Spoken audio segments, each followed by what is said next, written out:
This video is brought to you by World War Rising, a mobile game where you can wage war with millions of players across the globe.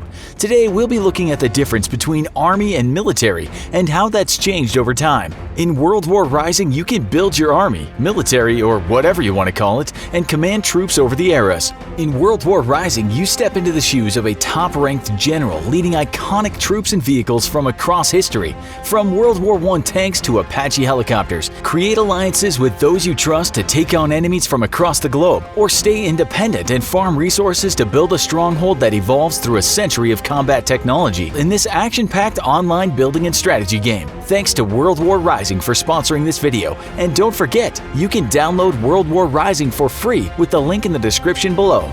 Army, military. For thousands of years, there was little, if any, difference between the two words. But with the rise of naval powers and then the adoption of flight into warfighting, a clear distinction was established between the two words. But when you get down to brass tacks, just what's the difference between the two really? Hello and welcome to another episode of the Infographics Show. Today we're taking a look at Army versus military. What's the difference? As mentioned, for thousands of years there wasn't much difference between the two words, and if English had existed back then, you could have probably used the two words interchangeably. That's because for most of human history, a nation's military force consisted mostly of what we'd today call light infantry, or combatants on foot equipped with hand-to-hand weapons. Then as human technology progressed, we began to add new tools to our militaries. At first, we added lightweight spears and slings as we recognized the value of being able to harm your opponent before they could harm you. Then the bow came along and made it not just feasible to reach out and hurt someone, but an absolute necessity to do so. Yet bowmen were only truly effective in large numbers, and so while the infantry protected the front, bowmen at the rear would rain arrows down on the enemy. After the bow, mankind began to tinker with different mechanical devices, eventually adding siege units such as arbalests, catapults, and other heavy weapons of war to their forces. These new inventions could often deliver massive damage to an enemy formation, or outright demolish fortifications. They trumped the power of bowmen, but weren't as flexible, so a modern military needed a mix of all three tools in order to be successful. Infantry up front to protect, bowmen to deliver fire support at the front, and siege weapons to smash long-range enemy formations or destroy their fortifications. As the idea of different soldiers doing different jobs grew and militaries became more diverse, a need to differentiate between the different jobs became apparent. A local ruler and his generals couldn't simply round up random people, give them a sword, and send them off to war. Rather, exact quotas and numbers of different specialized types of soldiers were needed if that ruler didn't want his forces utterly defeated. An ancient army may, for instance, have required 10,000 infantry, 4,000 bowmen, and 1,000 siege engineers. And while they all made up the overall army, it was clear that the individual specializations needed language to separate one job from another. The first major change in the way we use language to describe fighting forces came with the adoption of naval forces to battle. For a long time, transport ships were simply attached to an army on the move. But as naval technology improved and we began to weaponize those ships,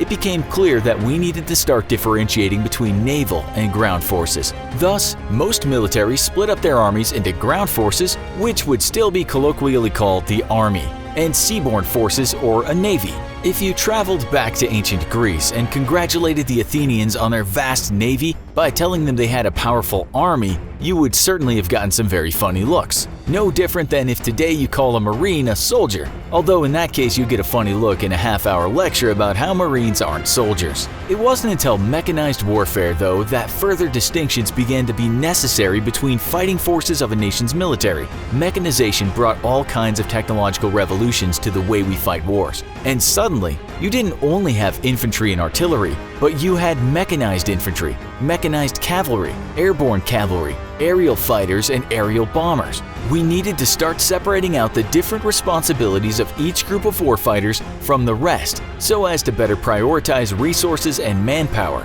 and thus it became more important than ever to establish clear language that grouped together similar warfighting capabilities. With the invention of flight, many militaries immediately created independent air forces within their militaries, while others such as America instead established Air Corps within their Army command. Even before the airplane, though, separations between warfighting jobs were already establishing entirely new military commands. such as when America established the Marine Corps shortly after the Revolutionary War. While on their face the difference between the Army and the Marine Corps is minimal, they are after all both primarily infantry forces with other combat commands that directly support the infantry. The fact is that the specific job of the US Army and Marine Corps is quite different. The Marine Corps is specifically trained and equipped to be America's amphibious force, responsible for attacking and establishing beachheads on hostile territory.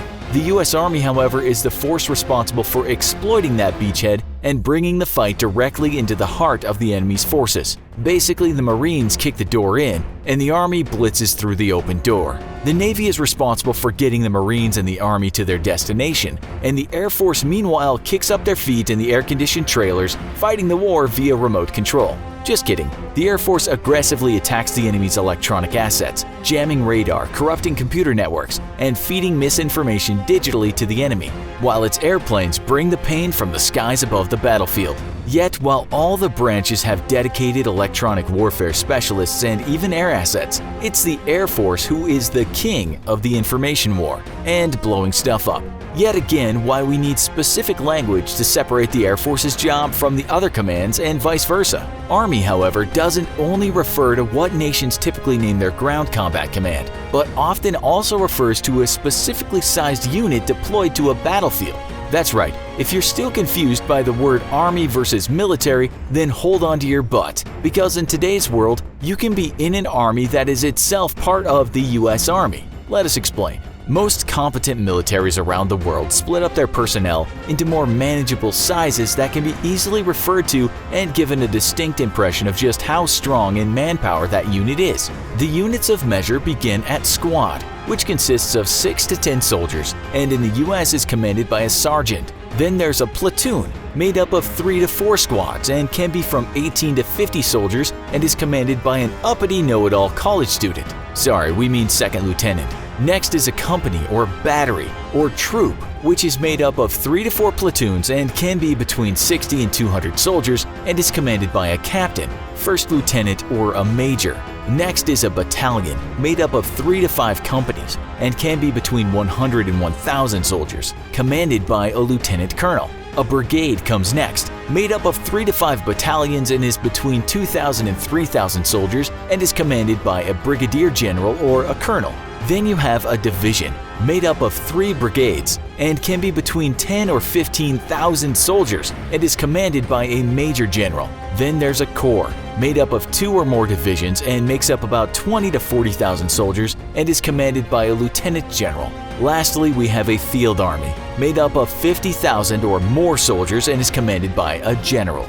So not only can you be in an army while you're serving in an army, but you can actually be in the Corps but not a Marine because you're serving in the Army. Confusing enough yet? Good. We did our job then. Should we just lump all our forces together into one service for convenience? What's the longest a Marine has ever taken to explain to you all the reasons why you don't call a Marine a soldier? Let us know in the comments. Also, be sure to check out our other video, Wartime Paranormal Sightings That Shock Soldiers. Thanks for watching, and as always, don't forget to like, share, and subscribe. See you next time.